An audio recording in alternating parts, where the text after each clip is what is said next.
11 গ্রাম carbon die অক্সাইডের এসটিপিতে আয়তন নির্ণয় করো। প্রথমত কার্বন ডাই অক্সাইডের সংকেতটি আমাদের জানতে হবে। কার্বন ডাই অক্সাইড সংকেত হয়ে থাকে CO2। এর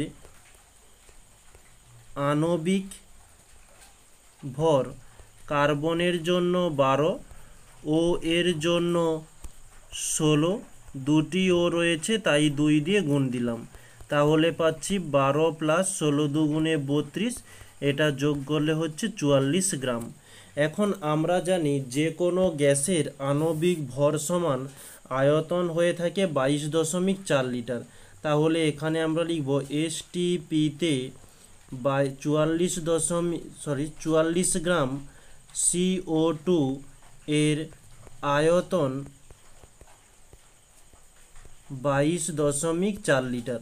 তাহলে আমাদের প্রশ্নে বলেছে 11 গ্রাম CO2 এর আয়তন কত? 22.4/44 গুণিতক 11। 11 দিয়ে দিলে 11 × 4 = 44, 4 দিয়ে দিলে 4 × 5 = 20, 0.46 24। ওকে, আমরা পাচ্ছি 5.6 লিটার। এটি হচ্ছে আমাদের অ্যান্সার।